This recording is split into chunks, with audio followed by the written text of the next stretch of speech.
Fasten your seatbelts. It's going to be a bumpy night. But tell me, Eddie, is that a rabbit in your pocket or you're just happy to see me? Hello, everybody. Welcome. We are back for another Talk Nerdy. So it's obviously on my channel this week. I got a few topics to go over. One that's not really a big deal, but the way the article is spinning it is it's obviously pushing the narrative of discrimination and so forth. And that is like Rachel Zegler is showing support to Halle Bailey as the Little Mermaid, and for all intents and purposes, I really don't care if they support each other. They're going to do it. It's pretty much it's inevitable. But the way that Dexter was spinning it, sorry, that's my Xbox. It's obviously it's a good thing because sisterhood and basically in the face of all the bigots and everyone who had a problem with Halle Bailey's casting as the Little Mermaid, and obviously have a problem with Rachel Zegler's casting, the racist and the whatever phobes you want to throw out there, pretty much. Then you have Laura Dern. This is an article that Trey brought up to my attention that she's has spoken about how the age gap between her and Sam Neill in Jurassic Park was inappropriate, but she was in her 20s, so it's not like she was a child and everything. Plus, the relationship was really more implied than anything. You really wouldn't have known unless you were paying attention that they were in a relationship. So it's not like it was in your face during the movie itself. And then a couple of Bounty in the Comics articles. One of which is apparently there's a rumor going around that Warner Brothers is not marketing Aquaman The Lost Kingdom because they know it's bad and they'll lose money. And a few other things to go over tonight. But Steph, what is up, girl? How you doing? Yo, hi. Can you hear me? Or is my mic too far away? No, I can hear you. All right, cool. Hello, everyone. I had to move it close anyways. What's going on? Ready for Talk Nerdy, ready to hang out and do stuff with Mara. Wait, that didn't sound right. I'm going to turn my I'm just ready to talk, okay? I'm just ready to talk. Yeah. Happy to be here on Saturday. I just finished downloading anyway. I was downloading the Gears of War games. So, anyway, I think it was messing up my internet. But anyway, so we are going to be covering those topics. And thank you, Trey. I see your comment there. Mm-hmm. Right, I'm having severe FOMO right now because MozzaCon is happening. And I'm not there. Yeah. MozzaCon, oh my gosh. Did you watch the stream last night? Or this morning, I guess? Sort of.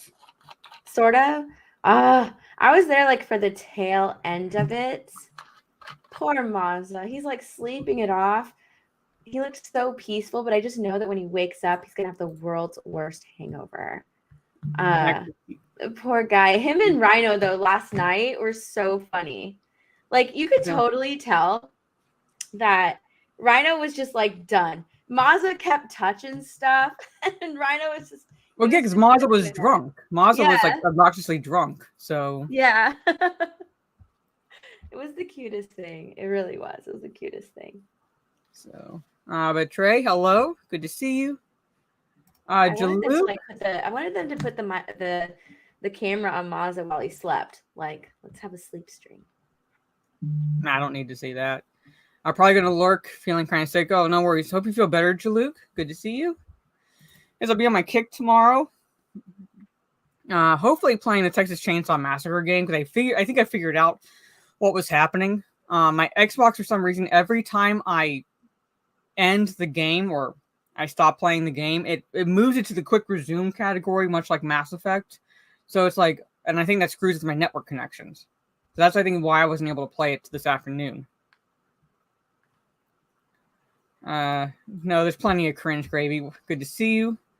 We were a little late, but I was going over the topics with Steph. So, and I was having internet issues. So there's that. Hello, Tris. Good to see you. No, Caden is not gay. My character is going to bang him in Mass Effect. So, but he's definitely not gay.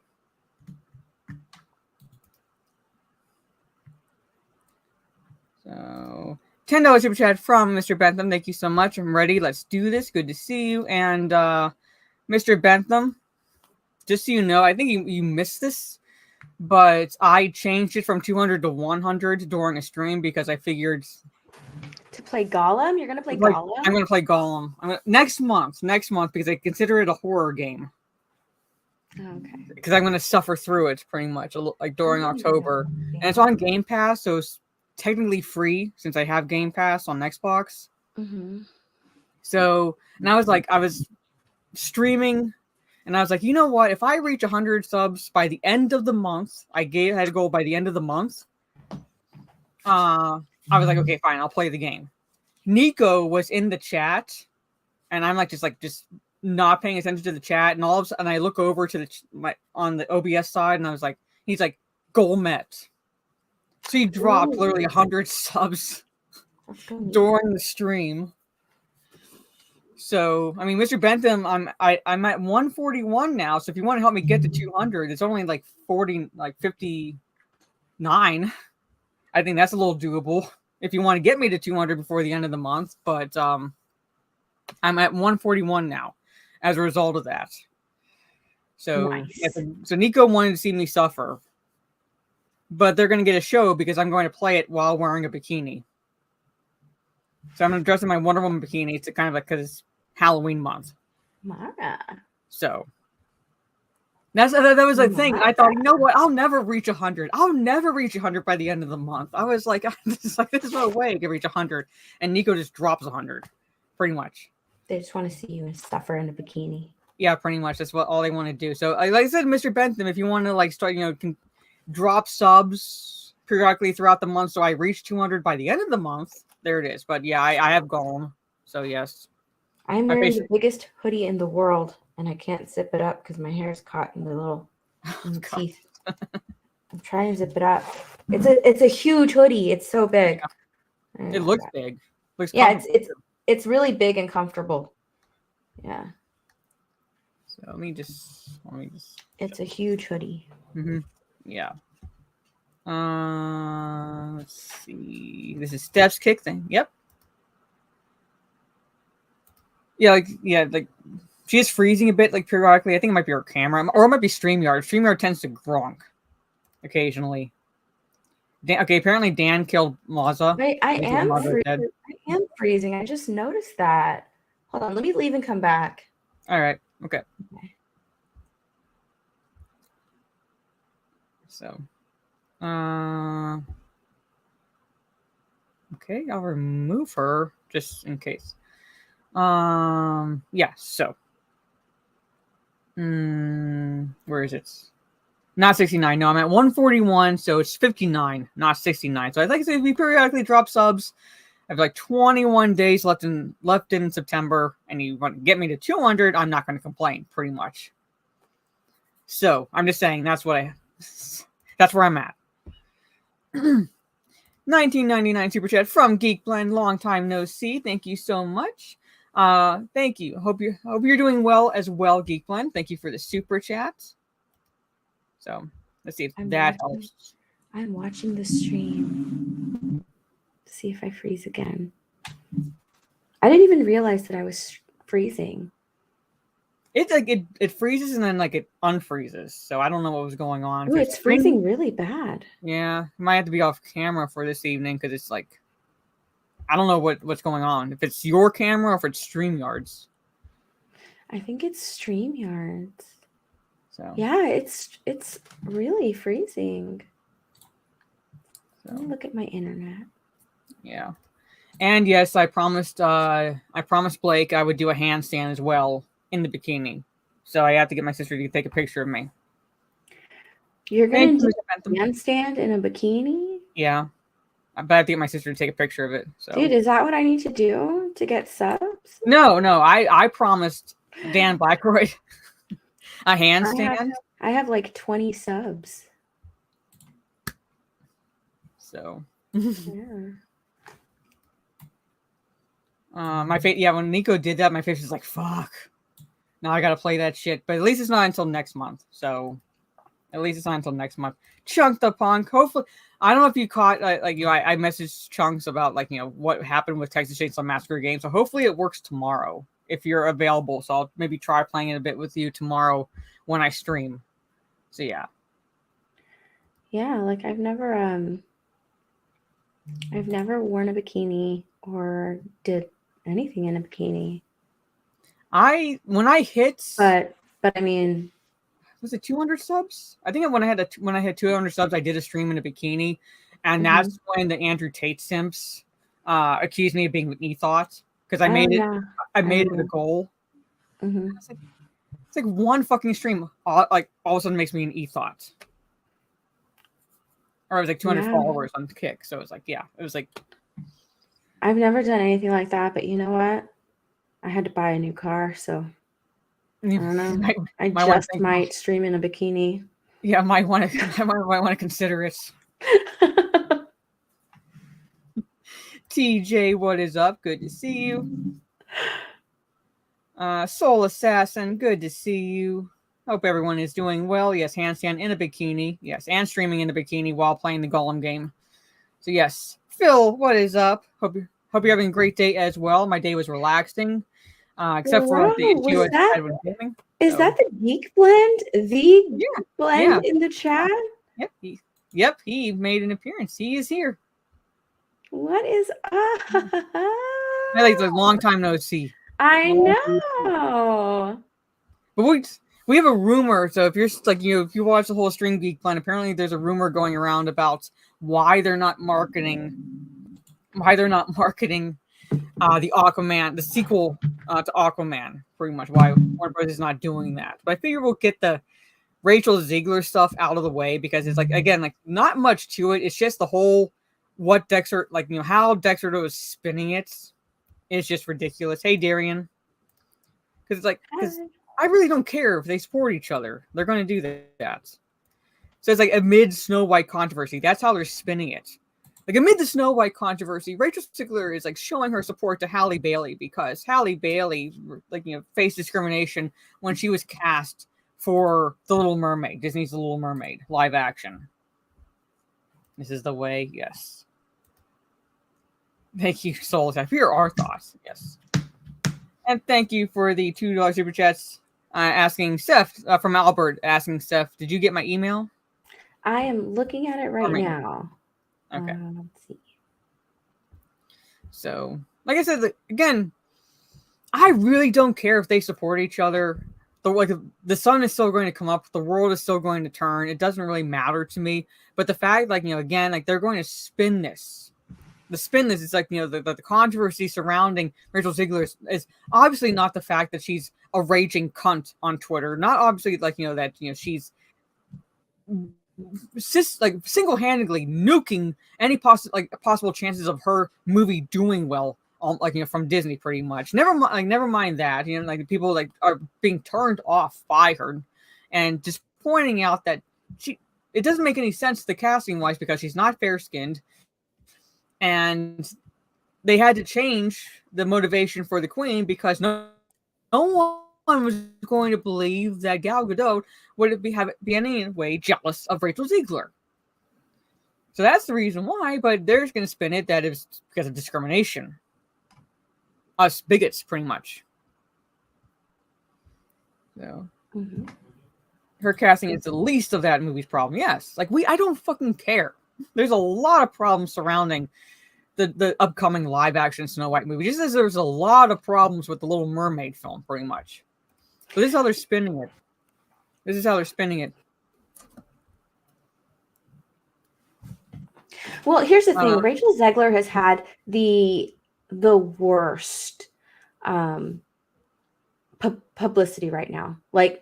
She has pretty much damaged Snow White with all of the things that she's been saying about it, and she just has really bad publicity, which is why you don't see her tweeting out a lot anymore. They probably just stop because she can be tweeting just whatever her thoughts on whatever, but she has gone silent, radio silent, and so I feel with her doing this, she's sort of trying. I feel with this, it's not a big deal to me. All right, it's No, not a really big deal not. to me. I think that Halle Bailey's casting as Little Mermaid is the same as Rachel Zegler being cast as Snow White, right? I mean, a white redheaded mermaid recast completely. It's not Ariel, and then Snow White casts a Latina who's not Snow White, right? So like her supporting Halle Bailey, it doesn't really like it's not a huge deal to me because it's like, oh, okay, like you kind of like see each other as like being in the same they're going to support each situation other with the because they're both like casting and in Disney everything. live action films, so they're going to kind of like right. They're like live action support them. princesses, the newest ones that are completely the opposite of the original characters that that their characters are based on, and probably the ones with like the most pushback, right, of the Disney princess live actions. And so like her supporting her it's not a big deal, but I can't help but think that if there are ulterior motives with Rachel Zegler doing that, because it's kind of like she has the worst publicity right now. She has a really bad public outlook right now. And Halle Bailey, the fact that she was, miscast, I think, in my personal opinion, she was completely miscast as the Little Mermaid, as Ariel. But at the same time, she didn't talk down about the movie. She might have said some contradictory things like, oh, now little girls are going to be able to see themselves in Ariel as a Little Mermaid, when she herself loved the Little Mermaid growing up and was imagining herself as a mermaid already. Yeah. She might have said some contradictory things, but she never talked bad about the film. She never really talked bad about the film. Yeah, that's great point. At least she wasn't attacking people. Yeah, whereas Rachel Zegler is like, the prince is a stalker. She's not focused on beauty. She wants to be fearless, brave, and true. She's just like, she's not going to be saved by a prince. She's going to have her own agency. I mean, she's just said the most insufferable things. And not only that, but like she's also said, like, if I'm going to be standing in 12 hours in a dress as a princess, I deserve to be paid for every hour that it's streamed online. I mean, she's an insufferable, like, really? Right? She's an insufferable person. She's just standing on her soapbox and screaming out to anyone that'll listen to her. So the point that I'm making, where I think that like there's some ulterior motives, is like she's supporting Halle Bailey in order to sort of like maybe get a little bit of like Halle Bailey's crowd on her side as well, to like because she's become like, completely insufferable to other people. What she did to show her support, pretty much. Yeah. Is to retweet that, pretty much. So I guess suspect that you are like, when I say not entirely right, I mean like, I think there's like other like, things going on here, but at the same time, it's like, it's damage control. It's damage control because she wants those who like this Sanjay on X, pretty much like the crowd that like loves Halle Bailey as a Little Mermaid, to fall in love with her essentially as Snow White, the live action Snow White. Right. I mean, like the people, the people on Twitter, they're like, I don't know. People might notice it, like, oh my God, Halle Bailey, or not Halle Bailey. Oh my God, Rachel Zegler retweeted this queen. She supports Halle Bailey queen. Stuff like that, to sort of get that good, to get that good publicity or whatever. But yeah, Rachel Zegler is terrible. She is terrible. I mean, she's pretty much, she's pissed off everybody. She's pissed everybody off. She's completely an insufferable person. And I don't understand why Hollywood is like choosing her as like the next it person, because like she's being pushed so hard by Hollywood. And it's just like, why? I don't understand why. She's a terrible person. She's so insufferable. She reminds me of like, oh my God, who is... She's literally like a mean girl, pretty much. Yeah. But it's just...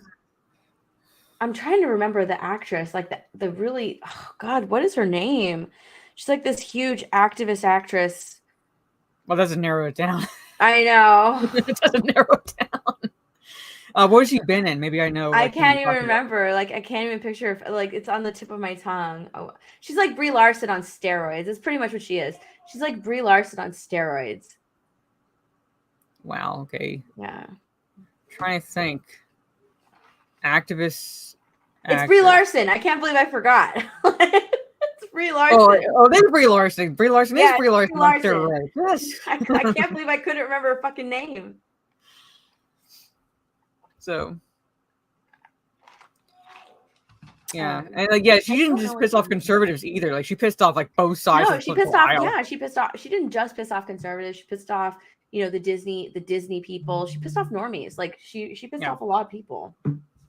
Especially even feminists who are like all about empowered women. When they came out and said there's not going to be any basically true love's kiss or anything like that with the prince with in this live action Snow White.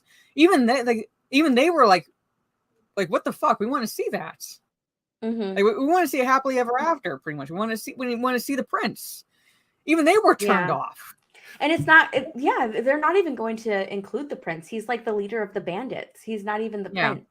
No, I don't understand why it's so bad to show women like being saved or to show women in a vulnerable position. You don't have to give women the characteristics of men in order for them to appear strong. No, there is something inherently strong about femininity. Femininity is strong on its own. You don't have to give women qualities of men in order to show them as strong women. They can be strong and not have masculine qualities. There's nothing wrong with showing a feminine side to a woman. No, absolutely nothing. Especially if you're adapting a very well-known, a classic like Snow White. And I pointed out that and changing it completely, then there's absolutely no reason to even call it Snow White. If you're not adapting it like it was written, then there's no reason for you to even call it Snow White. You can call it something else. You can make something new. Disney can actually be creative and innovative. For the first time in years, they have the opportunity to be doing that, but they're not. They are taking their old popular animations and they're making them live action because that's just easier. And by doing that, they're taking the live action or the animation name, the popularity of the animation, and the people who already love the animation, and they're like saying, "Hey, here, look, we're making a live action adaptation. It's going to be Snow White, or it's going to be the Little Mermaid." It's the bait and switch. It's the bait and switch. And they're saying, like, we promise it's going to be everything you want it to be. You're finally going to see this Disney princess that you absolutely love, that you grew up with loving, and you're going to see her in live action. And it is nothing like you remember it. Nothing like you remember it. So there's an opportunity for Disney, right? There's an opportunity for Disney to actually do something creative and innovative, and they're not doing it. They're taking the lazy route and using their old IPs and like making them live action for quote unquote modern audiences. And when you make something for modern audiences, when you pander to the 5% of people, it's not going to be successful and people are going to hate it. And I know that they're probably thinking like, oh, well, all press is good press. Like even the bad press. It's people not. Are going to watch it. People are going to give it the hate watch, the hate views. It doesn't matter because I do have a problem with those people. I do have a problem with those people that like hate watch shit. So I'm like, if you're going to hate watch it, sail the high seas. Don't give them any money. Right. And so they're like, we're still going to get it's still going to be a hot topic on Twitter, right? Twitter's their currency. They just want it to be talked about.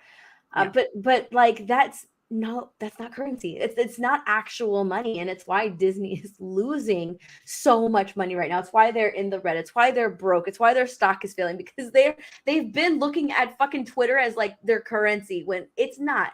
Like it's not. They need to actually start making money, and by doing this, they are never going to make any money. And I've pointed this out before. I love because this is the side that throws out phrases like toxic masculinity, and yet they turn around and praise strong women, female characters who are overtly masculine in traits, pretty much, and like emotional and personality traits. I'm like, so masculinity can't be inherently toxic because you turn the women essentially masculine and remove all semblance of femininity, because there's different forms of strength, and they always seem to focus on the physical form of strength and completely disregarding mental and emotional strength, which is typically what women showcase. And basically that, and I was going to say something else, and like trying to remember. Well, that's essentially what they do. And then on top of that, they accuse the other side of shit that they're doing themselves, pretty much. Accuse us of being racist, and then they turn around, right? And like they're banking on that. They're banking on that argument like every single time. They're banking on that narrative every single time. And now that more and more people are just getting tired of the same old, of the same, the same taking your favorite IP, ruining it, and then saying, oh, you don't like it. Well, 1, it's not made for you. 2, you're sexist. 3, you're racist. 4, you're Nazi. 5, it's for like you just can't see yourself in this character. It wasn't made for you. Things like that. And people are just like, oh God, this again. People are over it. So they might as well they're just choosing. Yeah, people are so over it. They're just not going to like go. They're not going to the theater. They're not going to watch it because they already know like, oh, okay, yeah, I'm not going to go and watch this bullshit. Yeah. I'm not going to go and watch it. I know it's not for me. Albert she's worse than Larson, not as bad as Amber Heard. Well, yeah. Oh God, Amber Heard is the worst. 21-month member message from Mike Hill. Thank you so much. Not still only half a year away, and I'm tired of hearing about this woke version of Snow White. I know. It's going to keep turning more people off. I'm going to reset my internet, and so if I drop out, that's why. Okay. All right. Well, I'll just I think like there's really no more that we can like say about this because I guess like I said, on the surface, I fully expected Rachel Zegler to do this, whatever motivation she has. Like they're they're both Disney live action princesses. They're going to support each other, and the fact that she's torpedoing any chances of her movie remotely doing well. So she's going to try to get the Halle Bailey fans on her side, pretty much. So it's like, but they're still spinning it. Like I said, they're still spinning it, like as if the controversy surrounding Rachel Zegler in particular is because of those. When Halle Bailey faced discrimination and review bombing, and Rachel Zegler is facing the same backlash. It doesn't matter the fact that Rachel Zegler herself has pretty much caused everyone to be turned off of even giving this movie a chance. And like she's been called everything from spoiled to hypocritical, which she is. She comes across as the uber narcissist on Twitter. Hey, Greg, when they point at others, there's 3 more fingers pointing at themselves. Yes. That makes me think of the line that Brad Pitt's character screws up in Bullet Train. I love that. But anyway, they do that and they don't realize, there's 3 fingers pointing back at them. So anyway, but that's it. They're going to keep spinning this. They're going to keep spinning this as much as possible. I just found it's just eye rolling. So, and we're gonna remember message from Gravy. Remember for 10 months, it's hi ho, it's off a cliff this goes. Yes, pretty fucking much. So like I was talking with Steph about this on backstage. That's essentially the movie that put Laura Dern on the map, Jurassic Park. She's talking about how inappropriate the age gap was between her and Sam Neill's character, Alan Grant, pretty much. And never mind the fact that Laura Dern was in her 20s. Freaking adult, pretty much. If she had any issue with it, she could have said something. She really could have said something back then because her father was Bruce Dern, all right? So she wasn't exactly a newcomer to Hollywood. And so she had a problem with that. She could have said something even back then, even as young, as young as she was. And I really don't fucking believe. I mean, I don't know if this is a typo or not, but the article said that Laura Dern was 23 when Jurassic Park came out, and she had a hard 23 years if she was actually that young, pretty much. But apparently, that she's kind of criticizing that aspect of Jurassic Park. Hey, Psychotic Mongoose, good to see you. Hi. So, where is it? So yeah, so how old was Sam Neill compared to Laura Dern? He was about 19 years older than her. And like I said, if you weren't paying attention to the movie, you would not have noticed that they were in a relationship, pretty much, because it wasn't heavily applied, really at all. You would have had to been not paying attention, or blink and you missed a sort of an approach that they were a couple of sorts, because the movie didn't focus on that. The movie really didn't focus on that, so it really wasn't interface. Her mother was famous also, yeah. So I'm saying, like, I know her father is Bruce Dern, so like she was basically kind of like equivalent of almost Hollywood royalty in a sense, even by this time. So she could have said something. She had any issue with this whole aspect of what they did in the movie, because in the book it was more of a mentor-mentee relationship, pretty much. Yeah.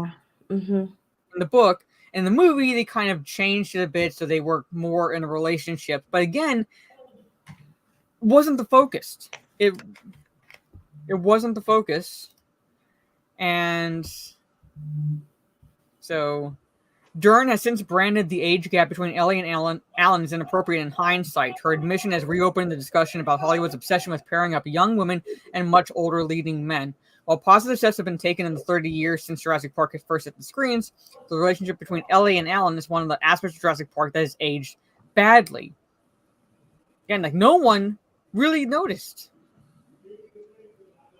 And according to this, she's just 23 years old while Sam Neill is 42, which makes it like a 19-year age gap. But again, she's an adult. She's not a child. And she could have said something. Or she could have not taken the role. Yeah. Like, if she really had a problem with it, she, like, like she, again, was like essentially Hollywood royalty. She had famous parents. So it's not like she would have been hurting for any roles post Jurassic Park. So Screen Rant is spinning this how it's aged badly. So, I mean, I don't know about your feelings for the Jurassic Park films. I haven't seen any of the Jurassic World films. I last watched Jurassic Park 3, and that was it. So, but apparently... I've watched all of them. Apparently there was no issue because they brought Ellie and Alan Grant back. Mm-hmm. I have no doubt that you've watched all of them, but they brought Ellie and Alan Grant back, and I think Trey mentioned they even kissed in the last movie, sort of situation. I don't know, but again, you had no problem doing that, which would have been rekindling their relationship, but now you're going to kind of badmouth that aspect of Jurassic Park, which is it was the movie that put Laura Dern on the Hollywood map. Well, it's her one of her most famous roles, and so I don't think they kissed in the first movie. No, they didn't. I don't ever remember them kissing in the first movie, at all. She's just wanting to start a family with him. Yeah. And even in the third movie, she's married in the third movie. When she comes back into the role. So she's married in the third movie, with someone else, not even Alan Grant. And that actually really pissed off fans because it's like, wow, okay, you bring her back and you actually find out that Alan Grant ends up alone. I remember that pissed people off. So they kind of fixed that by bringing them back together in the sixth movie. And that's when they finally, that's when they finally kissed. So I don't understand. Is she making? They're saying that the romance aged badly. It's inappropriate. So, in hindsight, it was inappropriate. So it's kind of so in a way, it is talking negative about the film.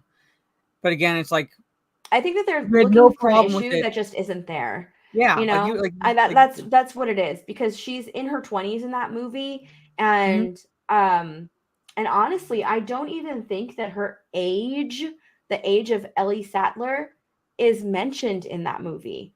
There is nothing. She's actually she's a doctor, so she has to have gone through, at least a PhD program to get that. At least a PhD program to get her doctorate.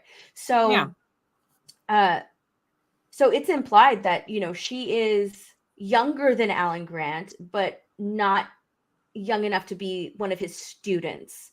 Yeah. Right?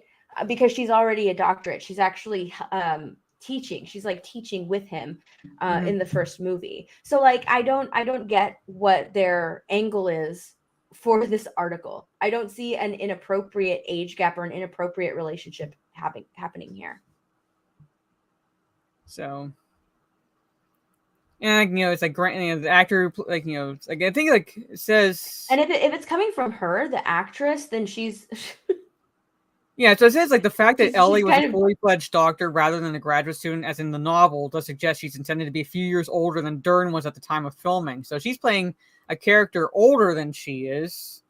So it's again nothing inappropriate about that. Yeah, I don't see anything wrong about it. No. Oh, they mentioned the patriarchy. Do they really mention the patriarchy in this article? I'm trying to find that. If Laura Dern does mention the patriarchy, then she clearly doesn't understand her own character of Dr. Ellie Sadler, because she, like, Ellie Sadler in this movie she's a badass bitch in this movie. Mm-hmm. She goes out. She lectures, what's his name? John Hammond, on, when he's like, I'm a man, you're a woman, it should be me going. And she's just like, look, like, we'll talk about this later. I'm going to do what I need to do. When she goes and looks for Dr. Arnold. So like, it's so stupid. I can't believe that. Like she goes, she does what she needs to do. She goes out with the raptor guy to go and look for Alan. She's never not being proactive in trying to find Dr. Grant and the kids. She lectures John Hammond in one of the best scenes in the movie, which is where they're eating ice cream together and they're having this conversation. And also her role when they're eating the salmon or whatever at the dinner table, it's just like a talking scene, and they're asking for her opinion. She's very proactive. She's incredibly smart. There's nothing that's like bringing her down in this movie. So I don't understand her angle or what she's complaining about.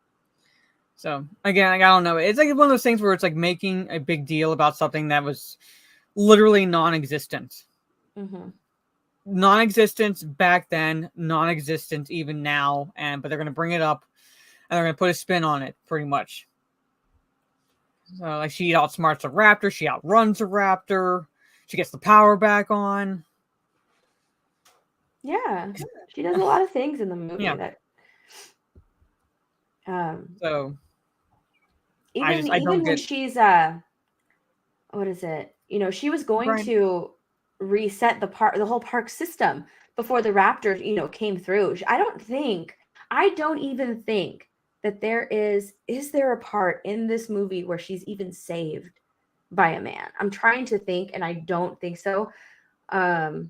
Really? No, like saved by a man? Like not by a man. She's like with a man, because she's with like he meets up with Alan Grant, but he doesn't save her. Yeah, that's what I'm saying. I don't even think that there's a point in this movie where she's saved by a guy. Like, no. I don't even think that she's ever saved at all. But besides like the T-Rex at the very end, but they're all in trouble by that point. They're all in trouble. By that point, they were going to get eaten by velociraptors. Yeah. So it's kind of like the T-Rex was Deus Ex Machina at that point. That's right. So she even gets the Marines to rescue Dr. Grant in the third movie. Yeah. So she's I don't understand what she's don't understand what she's complaining about. Yeah, but I also haven't read this artitle, so she even buckled her seat correctly, pretty much. Like Alan Grant had to tie the seatbelt together to figure it out. She figured she did. So it's like so she runs with Muldoon when they're chased by a T-Rex. Yeah, so Muldoon doesn't save her, but like she runs with them, and she and Muldoon save Ian Malcolm. Yeah, they both save her. So, but anyway, so it's like one of those stupid things where it's like, really, you're gonna bring this up, and how it's like how inappropriate it was, like how much older Sam Neill was than you were for the movie, but you had no problem taking the role back then. So it's like, okay, whatever. But anyway, that is it. But anyway, let's I want to get your thoughts on this first, Steph. How into James Bond are you? Never seen a single movie. Never seen a single movie? All right. Never. Well, you don't seen really it. need to see the movies to essentially know the character. He was like basically the spy. He was a man every man wanted to be, sort of situation. He was the 007. He was the spy pretty much. And like women generally, for those who like the Bond movies, wanted to be a Bond girl. All right, wanted to be a Bond girl. Mm-hmm. Wonder if anyone would say that Ian is a younger guy hitting on an older woman. Yeah. So no, they would be all like they'd be all about this. Trey's gonna rage now because you've never seen a James Bond film, but you don't have to have seen a James Bond film to give your input on this shit. All right. So here it is, Steph. So a new book came out not too long ago of the James Bond novels because they were novels first before they were movies, making it abundantly clear that the villains are white men who oppose wokeness. Pretty much, that's the angle in this book. Sean Connery is your Bond, yeah. So Trey's mom is how he got into James Bond. So yeah, but here it is, Steph. Again, you don't have to have seen any of the movies or anything like that, but That sounds bounding. terrible. Get rid of these fucking ads. Okay, so basically the premise, like on the outside, the premise doesn't look bad at all. Pretty much, that he's going to stop these bad guys from disrupting the coronation of King Charles III. Pretty much, so he's got to infiltrate this shady organization to take down the bad guys. Essentially, he has to infiltrate their group as a mercenary, which on the surface is fine. That's what Bond does. He's 007. All right, so here it is. Here's some snippets from the book. All right, so he's infiltrated this man's castle. This villain has a castle, and Bond has infiltrated it under the disguise of a man named Peter Sanborn. And he's describing a man named Roger Burkett. Okay, this is how he describes a man named Hold on Roger. really quickly. I need to stop you. Oh, never mind. What? Your ads. In your ads, they were like bikinis, but like the top right hand bikini was a man in a mankini. Oh, It was a I man wasn't in a paying bathing attention. suit. Next, I was looking. I looked up and I was like, that's a dude. That's not even a woman. I'm glad I wasn't looking at that. I would have lied. But it says Burkett was an ex-Tory, so basically making it political, ex-Tory MP, because I think the Tories are like the conservative equivalents in the UK. But Burkett was an ex-Tory MP, famous for promoting COVID, vaccines, mask-wearing, 5G conspiracy theories, which had spilled over into the usual anti-immigrant, anti-EU, anti-BBC, anti-MSM, anti-cultural Marxist climate change denial pronouncements. It was an anti-trans diatribe that had eventually got him kicked out of the party, and he soon after set up the New Freedom Party. That's how this one guy is described. So those who were pointing out anything about the scare surrounding COVID, what the hell is on the YouTube side? God damn it. COVID or anything like that, you're a conspiracy theorist.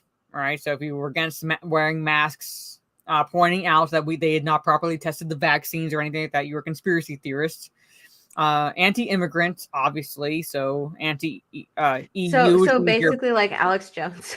Yeah, pretty much. Like they made the fucking villain Alex Jones.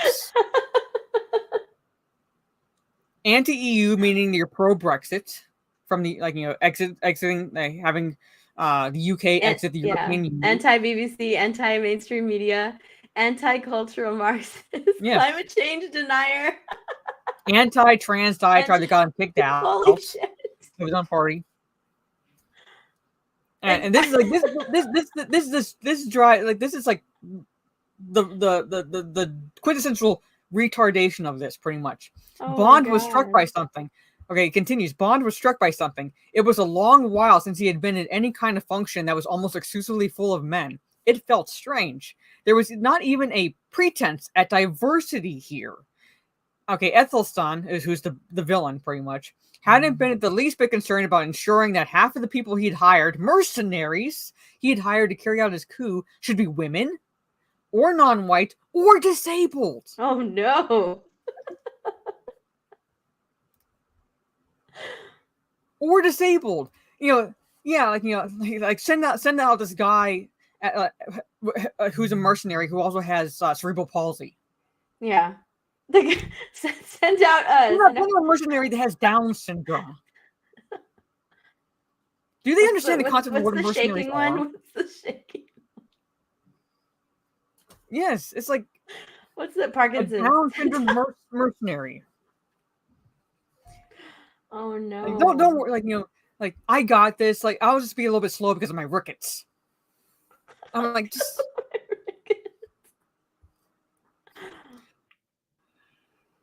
It's mind-boggling.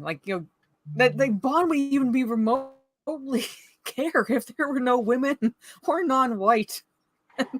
Fucking hell, he would be fine with there being no disabled people there. Because that's not the point. Gravy's like, send me out. Send me in, coach. I got this. Parkinson's, yeah. We need more wheelchair mercenaries. Yeah. A chase scene in wheelchairs. That's how it's going to be like. This mercenary is going to run them down in a wheelchair. It's a motorized wheelchair. Mm-hmm. Scooters. I'm like, that just made me laugh. This part right here, or disabled. Yeah. And the bad guys. What does the tweet say?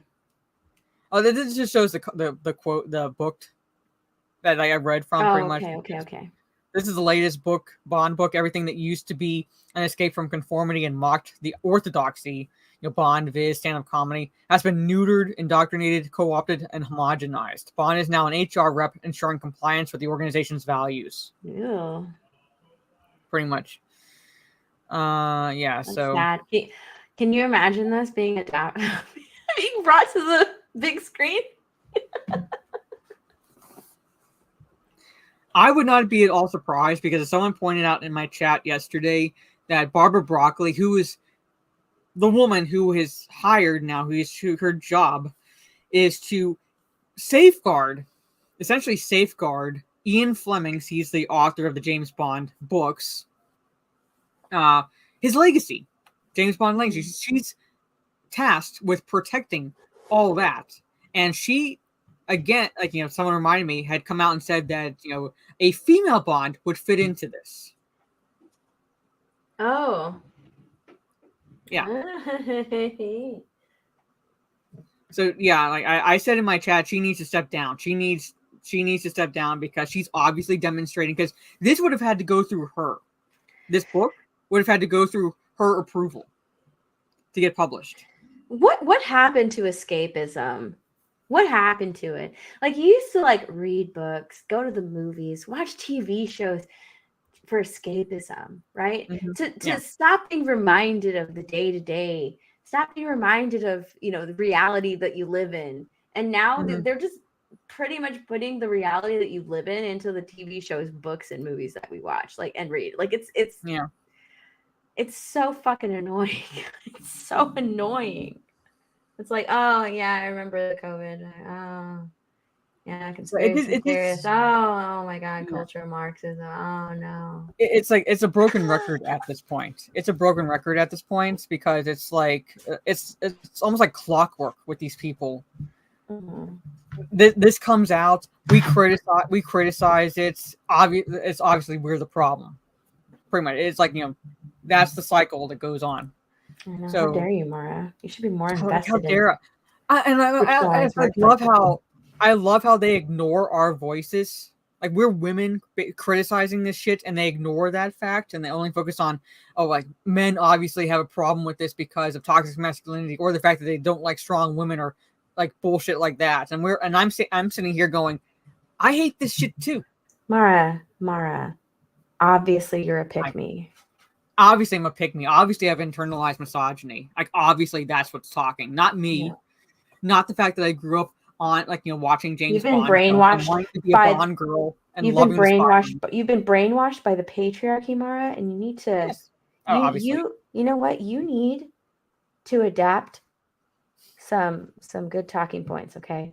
Some woke talking points. Like, it's obviously you.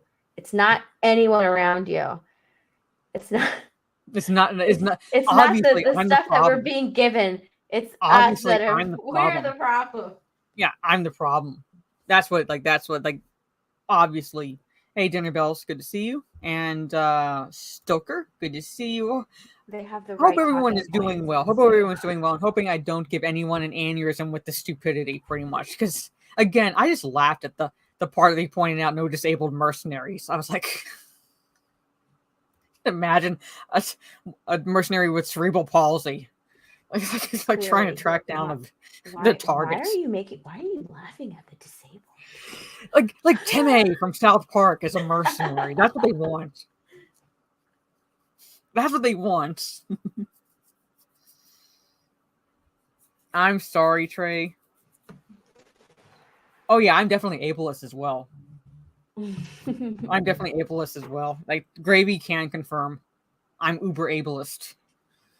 It's like patriarchy hard me harder. That's obviously the indoctrination did not take with me, and I need to be re-educated. That's what's going on right now. So, because I'm thinking for myself, and yeah, you can't be thinking about for yourself, Mara. That's bad. No. That's the patriarchy talking. Yes, it obviously is. Like my dad teaching me how to throw a football. Obviously, the patriarchy. My dad showed me the James Bond film. Obviously, the patriarchy. You don't have daddy issues? Oh, patriarchy. I don't have daddy issues, no. Starring Michael J. Fox. That's so wrong and funny as hell. Michael J. Fox is Bond or one of the mercenaries. Trey's mom even said fuck no to a female Bond, and she's the one who introduced Trey to the James Bond movies. Mm-hmm. Yeah, a female spy thriller can be done and has been done before. Just we don't want a female James Bond. We don't want the gender swap kids. Yeah.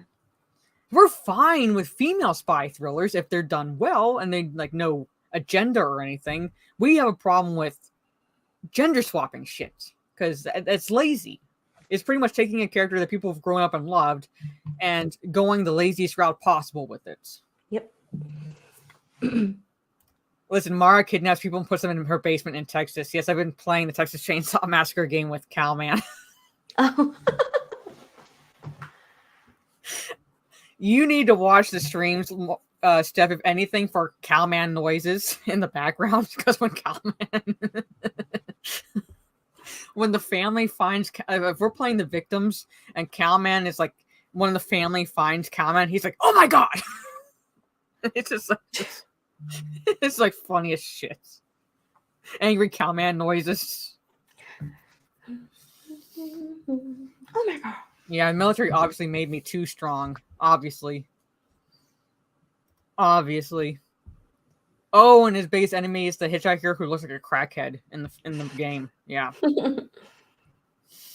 Calman calls a hitchhiker crackhead. So so that's his biggest enemy. But anyway, so there it is. There's at least the James Bond. It's still crazy. Yeah, I'm saying I'm not going to go into the entirety because there's a lot to this pretty much, but it's just like they unironically dropping the word toxic, and it's just in these paragraphs and yeah, so pretty much Barbara Broccoli needs to step down because this would have had to go through her, and she approved this shit. So that's if you want to Chad, if you want to read it, it's on Bounding in the Comics. And this is the grand plan. This is the evil overlord's grand plan is to there are a handful of traffic pinch points around London. Block them and you bring central London to a standstill. So he doesn't want to take over the world. He wants to take over central London. All right? So block them and you bring central London to a standstill. At the same time, we'll shut down the power grid. We'll cause a computer blackout. We'll get into Parliament, make the Capitol riots. They bring up the January 6th Capitol riots, even though it really wasn't a riot, if you think about it. Look like Aunt Fanny's Tea Party. We can do these things, and we will do all these things. We'll get into the BBC with its pathetic security system, its guards outsourced to some godforsaken outfit like Rent-O-Kill. And once we've shut down the hated mainstream media, we will shut down Buckingham Palace Parliament. Each of you with your own units know what to do, blah, blah, blah. So, I mean, I remember a time when villains wanted to take over the world. Now this one just wants to take over central London. So that's his grand plan. And they will ensure that Charles is not crowned on the 6th. So you would think they would want Charles crowned because he's a male, and it's obviously they're all about the patriarchy. They would have been against. You think they would have been against Queen Elizabeth because, female can't have a female ruling the country. I don't know, but they don't want Charles to be crowned. But that's it. So yeah. Sounds terrible. Yeah.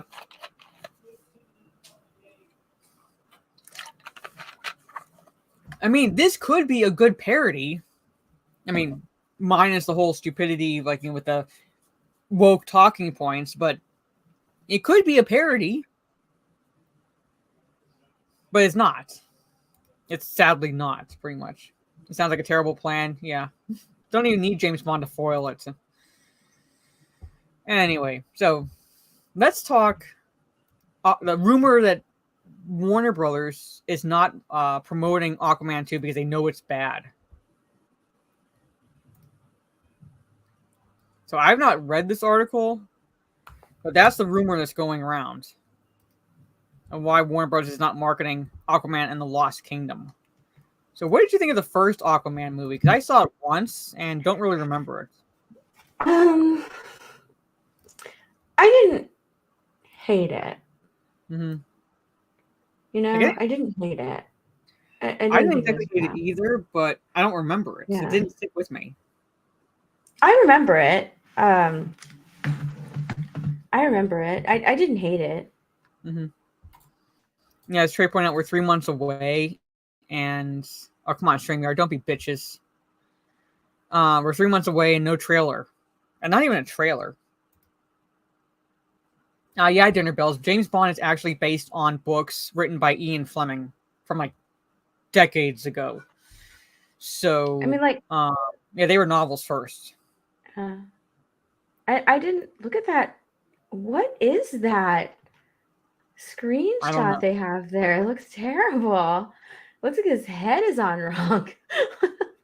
It doesn't even look like his outfit is colored, and look how blue his face is. Yeah, what a terrible. I don't know. That? It's terrible. Terrible CGI, terrible screenshot, awful. Yeah, the first one I didn't mind. I didn't mind the first one. Kind of reminded me of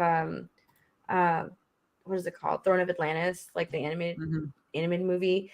I didn't mind it. It wasn't too bad. It was. I liked the underwater, how they filmed all of that. Don't mind Jason Momoa as Aquaman or Arthur Curry.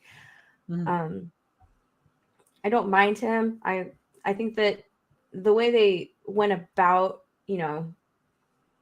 trying to move Aquaman like from animation to the big screen, like I don't mind the direction that they took. I wish it was a blonde, but whatever. I don't mind Jason Momoa in the role. He plays the role well, but the first one was fine. It was fine. But we were supposed to get like a bunch of spin-offs from that one, weren't we? I thought so. I mean, yeah, we were supposed to get a lot of spin-offs from that movie. Wasn't there one about like the deep? Yeah, we barely got. Yeah, like the trench is what it was supposed to be called. Yeah.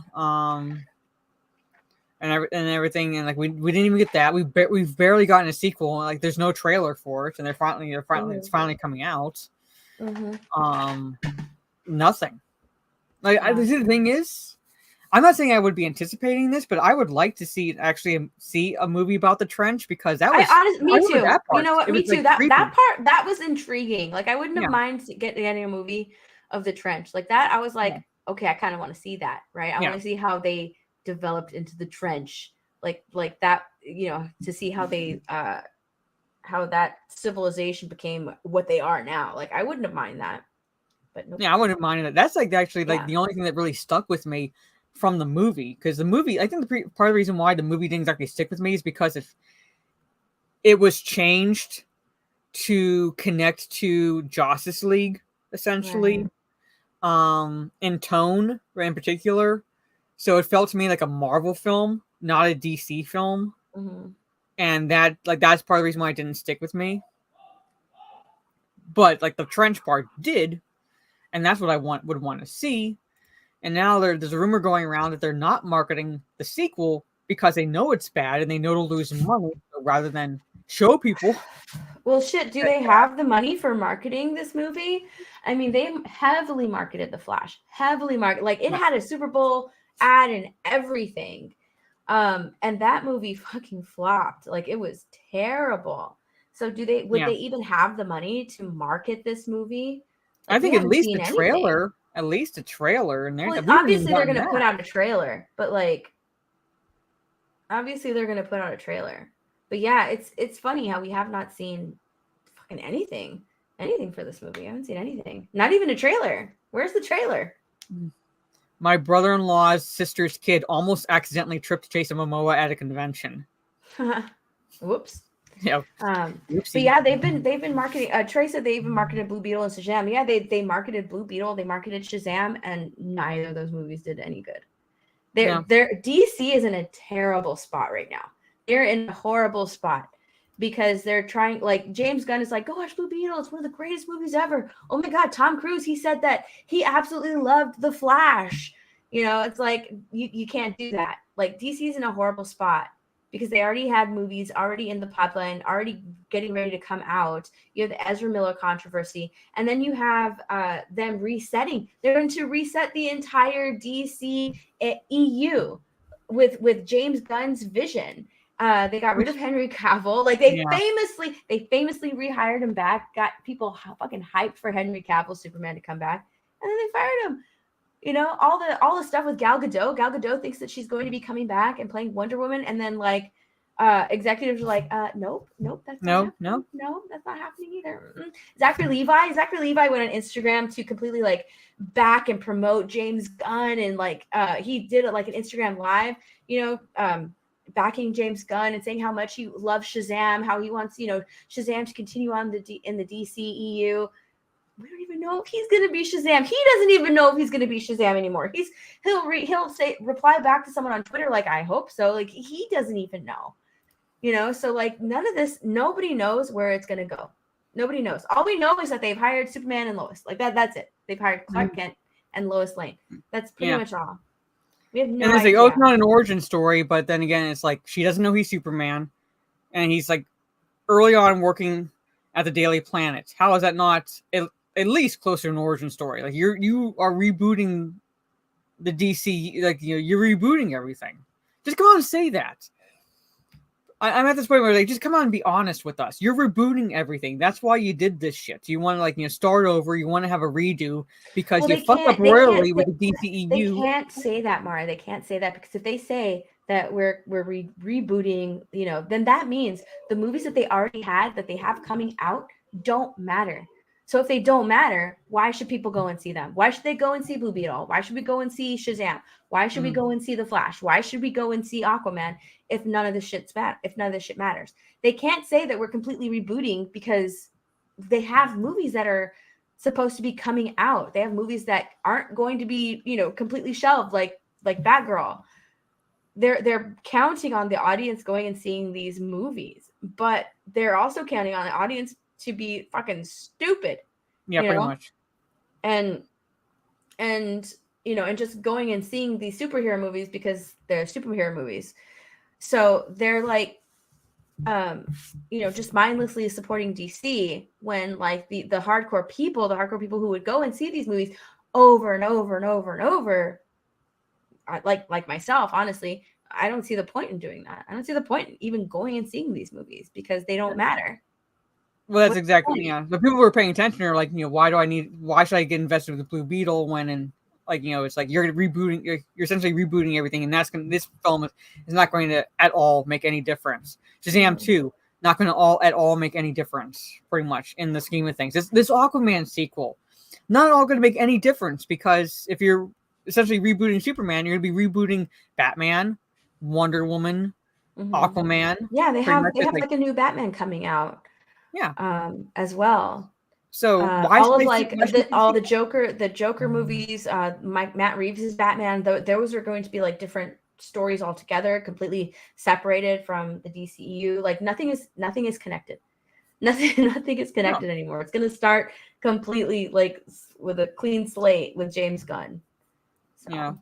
20 member for 20 months, Sunny and Brave Megatron. Thank you so much. He says, "Daddy's home, baby." Thank you so much, Megatron. I know I saw Fuck Norris in the chat. I don't know if I said hi. Good to see you.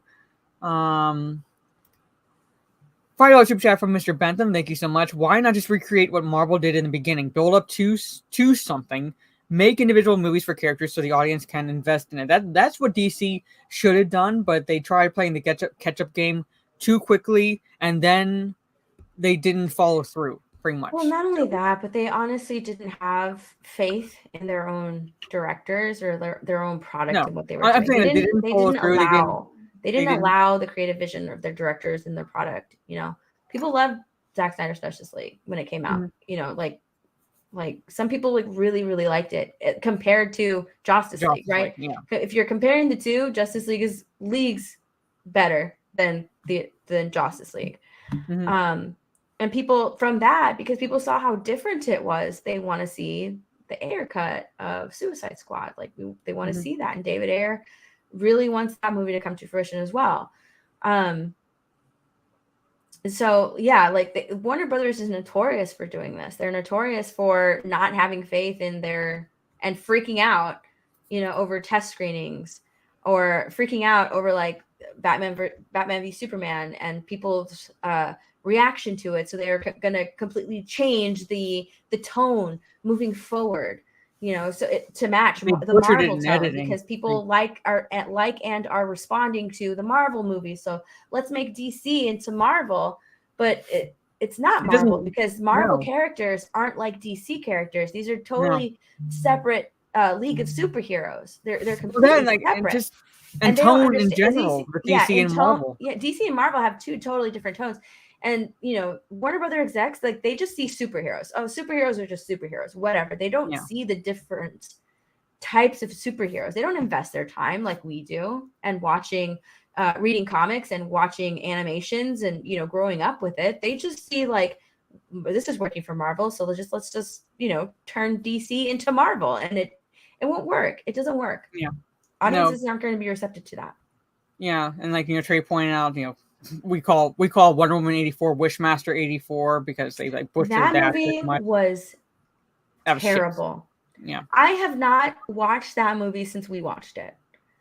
I haven't either. Terrible. Like, it's an insult to Wonder Woman. It's an insult. It's just an insult to DC in general. Like, that movie is horrible. I hate that movie. And to answer your question, Mr. Bentham, I don't know who called the Harley Quinn movie Birds of Prey, but it was obviously someone who did not know the material at fucking all, because Harley Quinn was never part of Birds of Prey. She was part of the Gotham City Sirens, which involved Poison Ivy and Catwoman. Birds of Prey was led by Barbara Gordon as Oracle, and you had Huntress, you had Black Canary, you had Katana at one point, Vixen, and Batgirl. Well, I know that Batgirl, Sandra Kane. Margot Robbie was the one who added like the full name, the Emancipation of One Harley Quinn, and yeah, that's stupid. She added that whole thing, and they added it to the title. Yeah, but like they could have had a Birds of Prey film with like the actual Birds of Prey group and had the Gotham City Sirens as the villains, so to speak. So like they could have had literally a strong female movie, because you would have had them both as heroes and villains, and they made it Birds of Prey because people know the Birds of Prey better, and included Harley Quinn, who was never part of the group at all, and completely removed Barbara Gordon. Okay, so they came out with the movie Birds of Prey and the Emancipation, whatever. Didn't like when the movie was in theaters, didn't they change the title of it? They just titled it Harley Quinn Birds of Prey. Something like that. They because nobody was going to see it because they didn't realize it was a Harley Quinn movie. So so they had to change the title when it was in theaters. Yeah. And Yeah, like they completely butchered Batgirl, Cassandra Cain. Like they're like, oh, her Oh my nickname is god. They Orphan. did She goes by such Orphan, so a let's make her fucking foster disservice child. to her. Man. Ugh. She was just a diamond mule. So I wouldn't say the 2017 Wonder Woman was a disgrace too. It was better than Wonder Woman 84. It had potential. The one thing that I did not like that they did in the 2017 Wonder Woman movie was have why am I blanking on his name? Her love interest. Steve? Steve, but his last name is Steve. Fucking hell. I would not have included him because he's like she meets him like later on. He's like more modern, pretty much. I can't remember his last name. Like that, Steve Trevor. Thank you, Steve Trevor. It's including Steve Trevor in the movie. I had a problem with them including Steve Trevor because of like they kill him off at the end of the movie, and I'm like, wait a minute, that's pretty much her love, and you introduce him in the first and kill him off in the same movie. It doesn't make any sense. I would have held off on introducing Steve Trevor until at least the second movie, when it jumps forward into the 80s, 90s era, pretty much. I would have done that. That's my one big problem with the 2017 movie. It had potential, but yeah. But then basically whatever potential it had just like got completely annihilated with the sequel. Hey, Lancer. So, but yeah. So that's what so this is from Aquaman. The rumor comes from scooper Casey Walsh on X, who responded to a question about why an Aquaman and the Lost Kingdom trailer has not been released yet, despite the film set to arrive in theaters on December 20th, 2023. He wrote, because they know it's bad, they know it'll lose money, and they aren't putting a marketing budget behind it at all. Yeah. So, the latest rumor comes after a report from Hollywood Reporter Boris Kit claimed the film underwent its third set of reshoots since it finished principal photography in January of 2022. And then previous two reshoots took place between summer of 2022 and beginning of 2023 and were done due to the film receiving uninspiring test screenings. When you have two reshoots and multiple uninspiring test screenings, that is bad. Now, again, you can't put a lot of faith in test screenings because, again, they take that demographic in the test screening and as if it'll translate to the wider audience. So they put a little too much faith into test screening. So on its surface, I would not put that much faith in test screenings, but at the same time, the fact that they had to do a third set of reshoots, that does not bode well. Mm-hmm. I agree with Trey. Just put it on HBO Max. I mean, that's what they did with Wonder Woman. Just put it on HBO Max. So, $5 super chat again from Albert. Thank you so much. A hero doesn't stand there gawking at somebody when they are getting out of the bath. That was low class and sleazy. So was the improvised boat scene. Like I said, I get it. I get it. Not everyone liked the Wonder Woman movie. When I say that I did, when I said that I liked it, that's not to say that I didn't have any problems with it. Like they could have done without that scene. Like I said, they could have done without Steve Trevor, period. Pretty much. But they had to do the whole getting, she's never seen a man before, so let's throw in this scene because he's naked. She's never seen a man naked before. So a little cringe. But to me, it didn't exactly take away from the film. The idea that test screenings for the film were uninspiring were previously reported by Scooper's Viewer Anon, Big Screen Leaks, and Jeff Snyder back in February. So I'll be honest. Viewer Anon says, I'll be honest, we're half a dozen test screenings in, and it's not looking great. I've consistently heard over the last year or so that it's boring, not as good as the first, and potentially one of the worst DCEU movies. Well, we've had The Flash and Blue Beetle come out, so that's not good.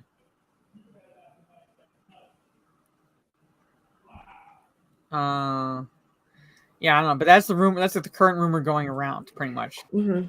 Well, yeah, they don't have the money to do it. Like, why? The past, 3 movies that they've put out just fucking lost money.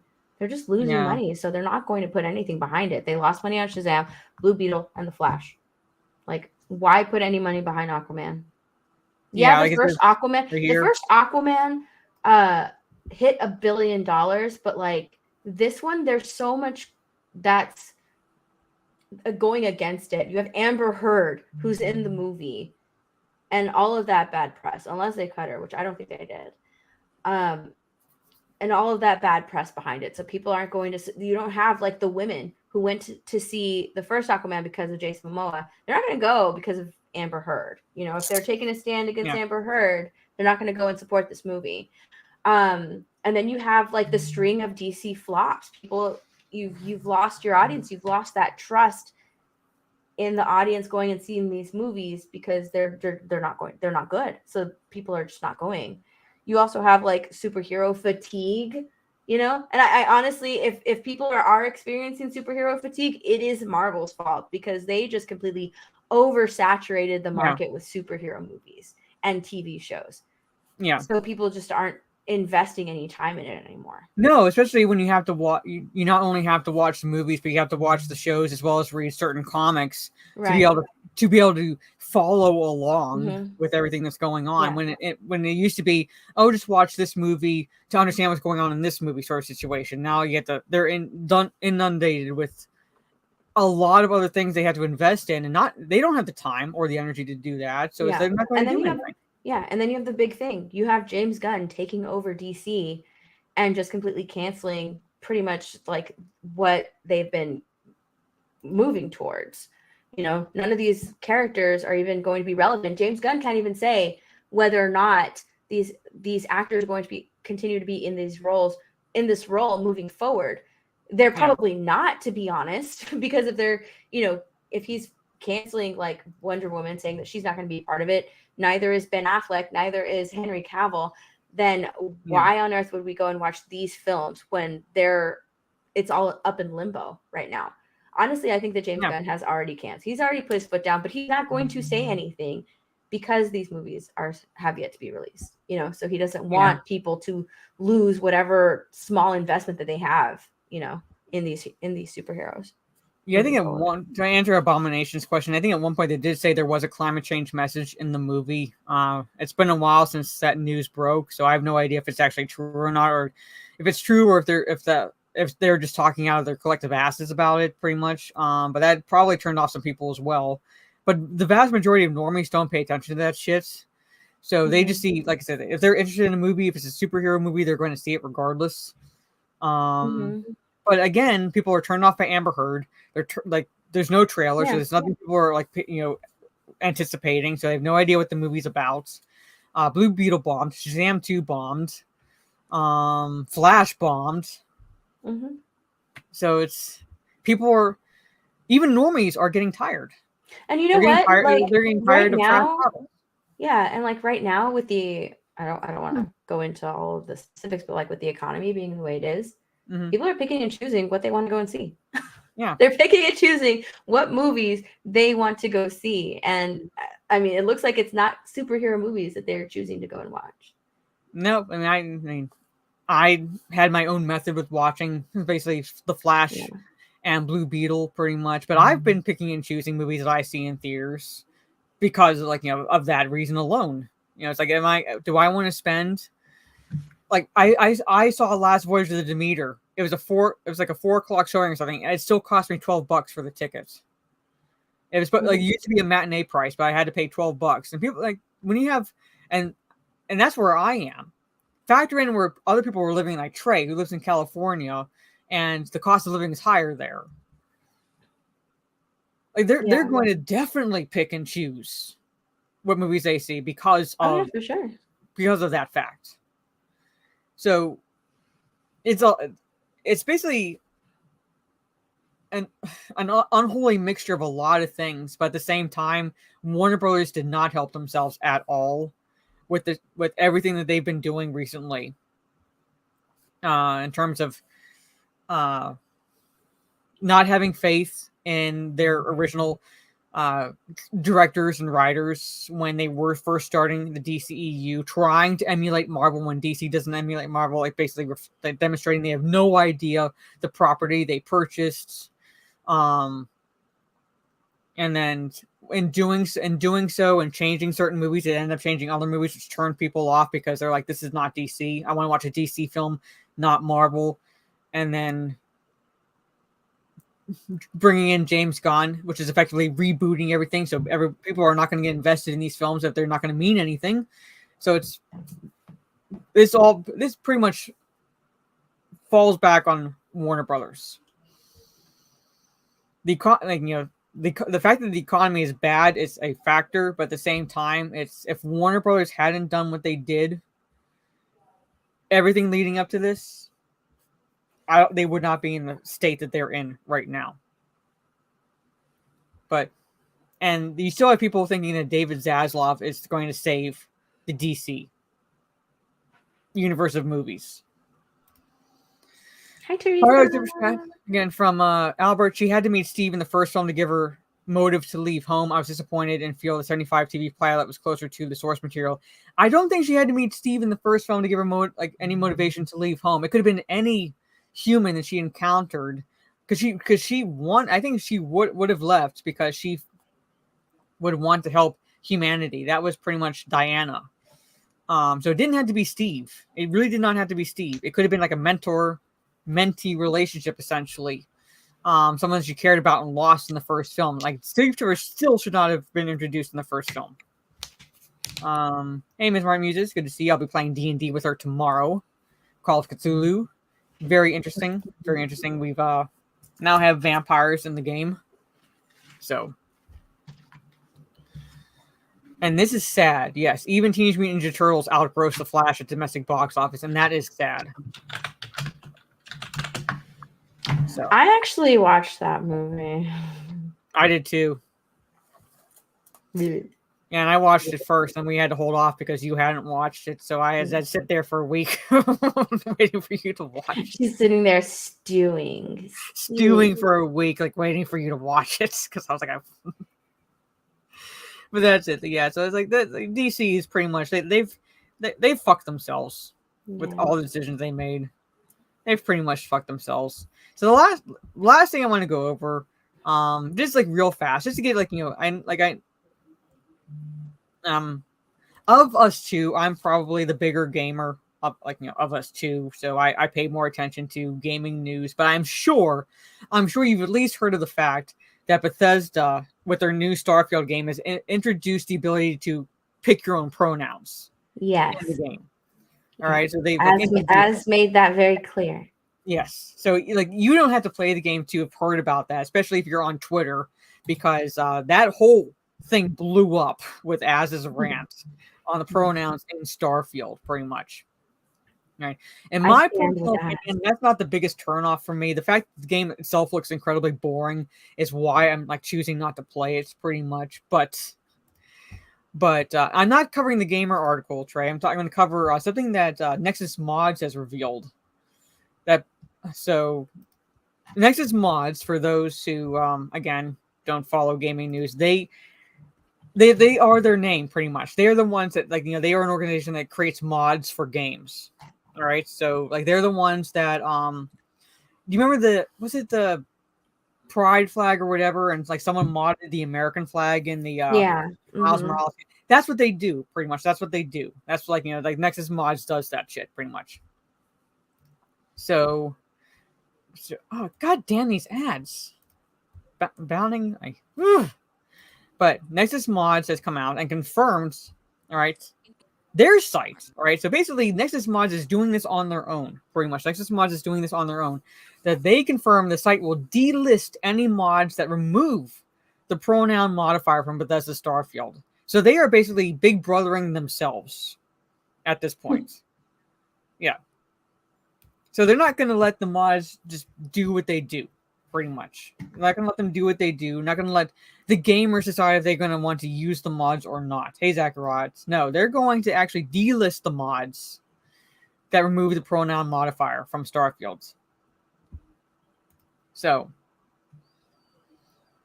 In an escalation of the ongoing controversy surrounding Bethesda's latest release, Nexus Mods founder Robin Dark One Scott confirmed the popular PC game mod hosting sites will work to delist any uploads that seek to remove the option for players to choose their pronouns from their own personal copies of Starfield, pretty much.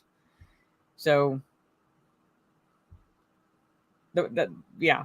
So basically, the organization itself, Nexus Mods, is big brothering themselves.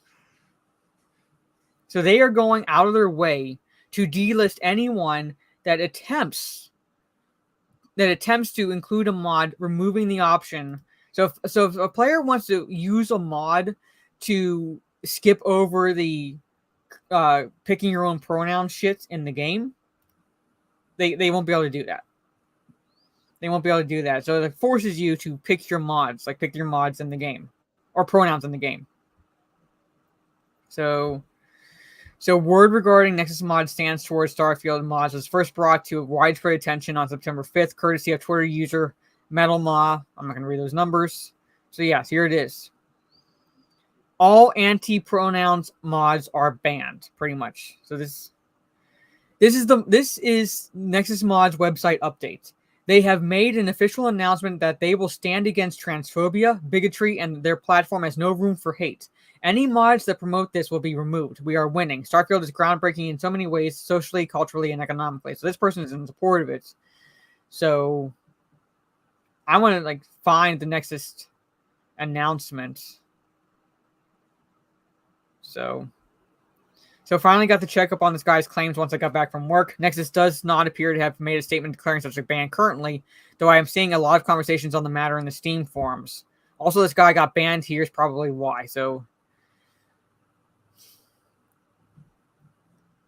people are saying it's a rumor, but Nexus Mods hasn't come out and said anything. So until they do, this does not look good for them if this is going around. Yeah, I wasn't sure if that was real or not. So, but they're not coming out and saying one way or another. This is Dark One. This is the admin for Nexus Mods. Whether you continue to use our site based on this policy is entirely up to you.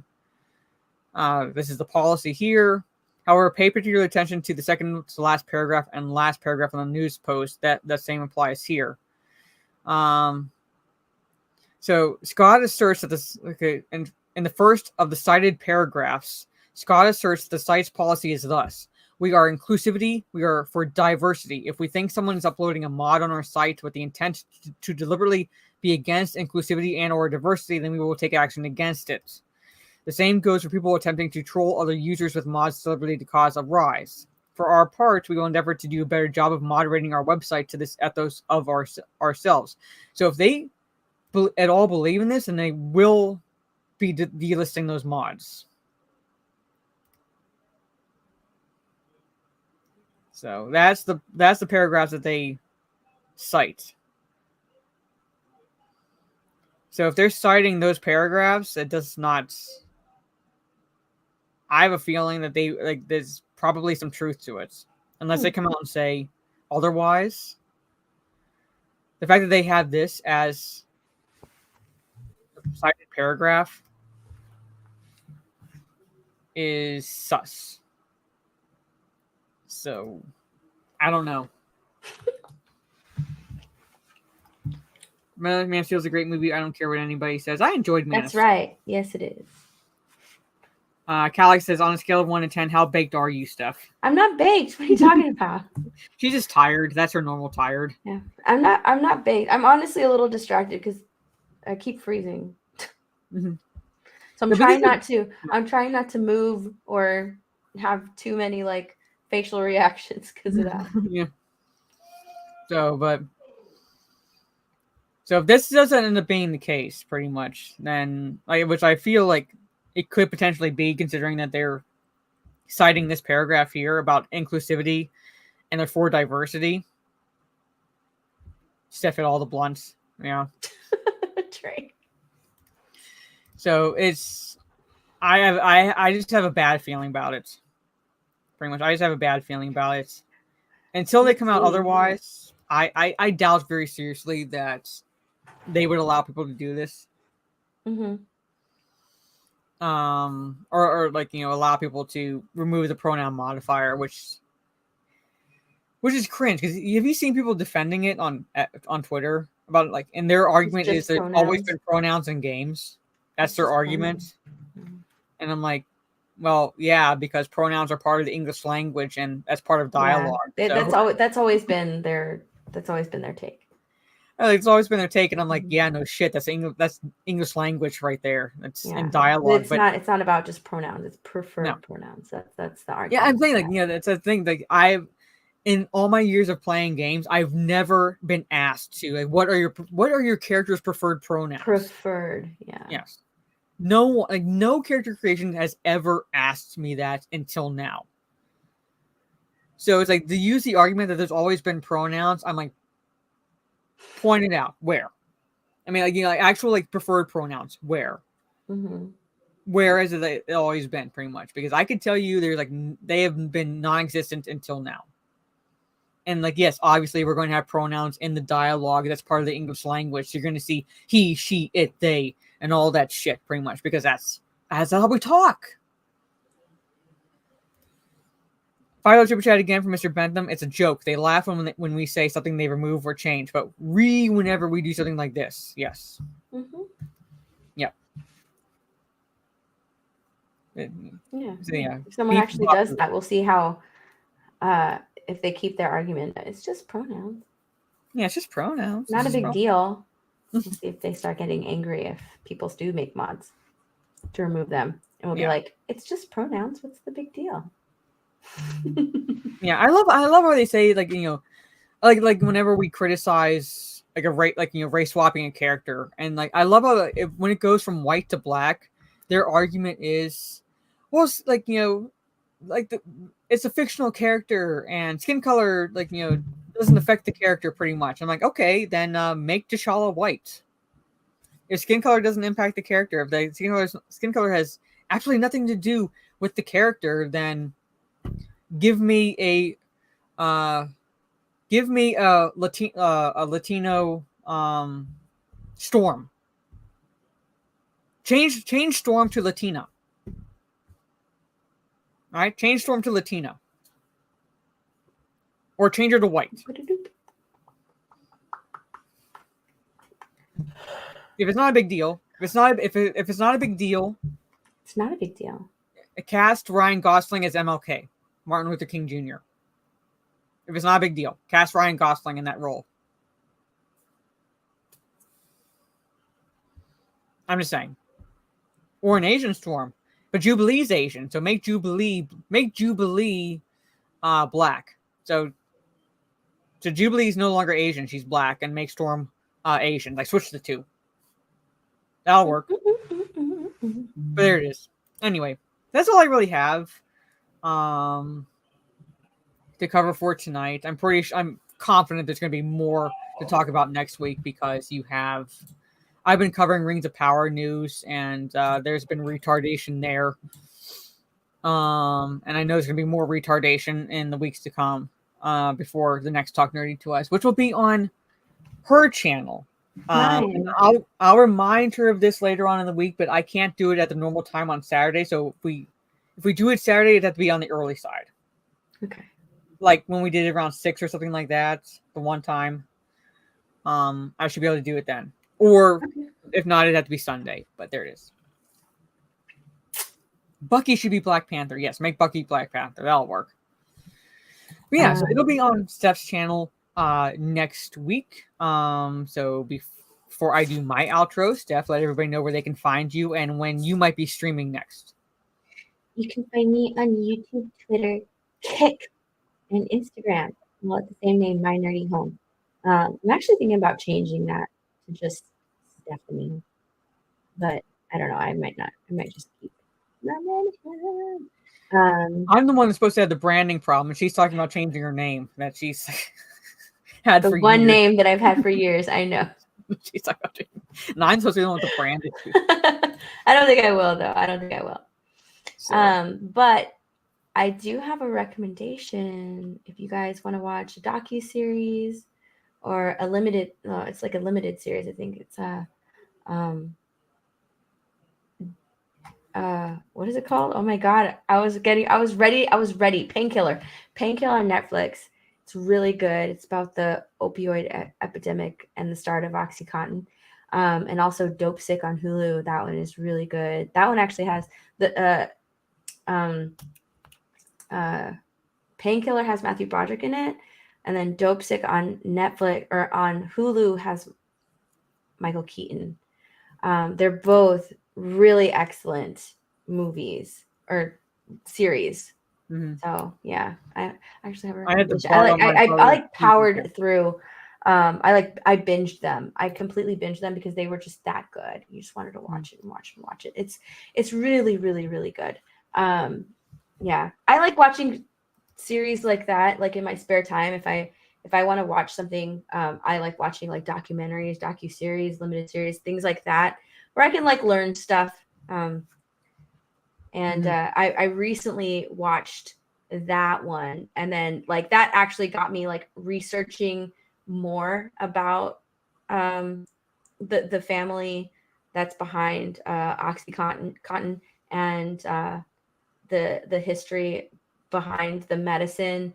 I ordered the book that it was based off of so I can read it. Like I wanted to learn more about it, and that's when I found Dope Sick on Hulu too. So those are really good if you want to watch something. I haven't watched One Piece. I hear it's really good, but I've been watching this. I've been expanding my mind. I've heard it's really good, but at the same time, it's like I've heard people say like, you know, it's decent, but at the same time, the bar was already really low with other anime adaptations on Netflix. So it's like, it depends on who you talk to. I haven't watched it yet, so I couldn't tell you if it's good or not or worth watching. Yeah.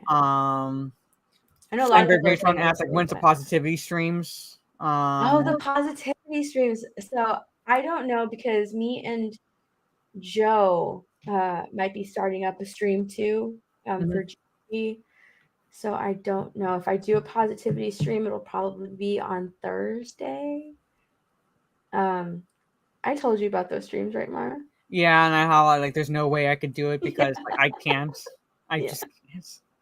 It would probably be on a Thursday if I do those. So. And Mr. Bentham was like, no more makeup and media. More makeup. Oh my goodness. Okay. Yeah. And gaming came in a little bit late. We're winding down, so I hope you enjoyed the replay gaming. And thank you for gifting a membership to Trey Courtney. I very much appreciate that. So yeah, but it's like to answer the question about One Piece, I have not watched it yet, so I couldn't tell you if it's decent, like worth watching or not. But it's like for me, I'll be playing D&D with Ms. Martin Muses here tomorrow. It's a very interesting one because we're playing Call of Cthulhu, and so holy shit. Salty Saurus Rex. This is the first time I'm like seeing you in chat, but $100 super chat. Thank you so much. With special guests, the Aussies. We need to have like some of the Aussies on at some point. Like have Rhino on again or something like that. Hell yeah. Like we need to. My boys. Yeah. I miss my boys. Rhino keeps telling me to go on Back to Ute, and I'm like, okay, and then I just can't. I just don't wake up early anymore. Because I stay up so late. Mm-hmm. And I might go live on Kick later on this evening. And I mean like later. Like later. For like an hour, just to play some Mario Kart for an hour. Yeah, just get some time in. Play Mario Kart with me. Then I'll probably go live later on tonight, like at, I don't know, maybe in like an hour and a half or so. Later. How the fuck do you remember the Sunny and Break Megatron? This is like years ago. Technically, that wasn't a twerk 100. Yes, I know. God damn it. And it has to be given the hunt by Stunning and Brave Megatron. Like he had, yeah. That was yeah. The money has to be given by Stunning and Brave. So if you want me to twerk Stunning and Brave Megatron, you gotta throw out those ones. All right? And they gotta add up to 100. But thank you again, Salty Stories Rex. Thank you to everyone for hanging out with us. And yes, Trey is asking when I'm going to do another reading stream. I have to pick something nice and short to read, and I will do his reading stream. Maybe next month, because next month is Halloween, so maybe I'll read like an Edgar Allan Poe story or something like that, pretty much. That So, sounds good. but yeah, so next I'll shoot for next month, Trey, just because of the fact that it's Halloween, and October is my favorite month because of that fact. Halloween is my favorite holiday out of the year, so I'm gonna shoot for that. But tomorrow I'll be playing D&D with Ms. Martin Uses Call of Cthulhu, so we'll be playing our D&D. And then tomorrow evening I'm going to shoot for a kick stream at around 7:30 p.m. Eastern, hopefully playing the Texas Chainsaw Massacre game with like one or two people, pretty much. See if I can get it to work, because it was full on giving me errors at the beginning of my stream today. Trey, you get that blasphemy out of my chat. All right, I'm not going to read the new James Bond book. Like, do you want me to have an aneurysm? I'm just saying. Trey's like, yes. Yes, like these. Yes. Dine, hello. We were just wrapping up. Hope you enjoyed the replay. But yes, and I stream in the evening. Don't you dare suggest that, Mr. Bentham. I stream on Kick Prime, during the week around 7:30 p.m. Eastern. So Monday will be Mass Effect. Tuesday I've been playing Armored Core and so forth, and like getting into the Texas Chainsaw Massacre game.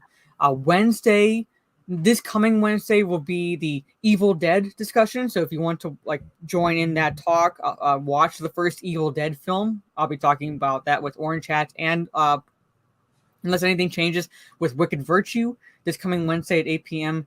Eastern, so tune into that. And and again, Talk Nerdy to Us will be on Steph's channel again next week.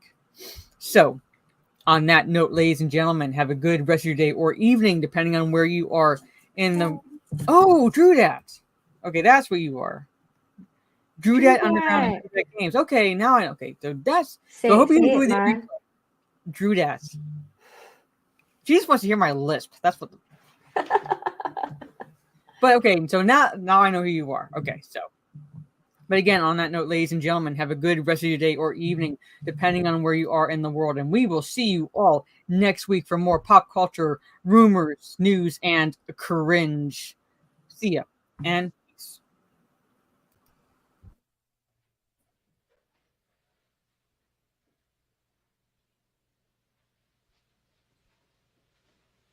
You're still here?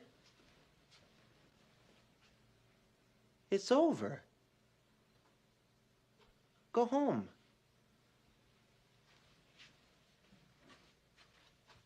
Go.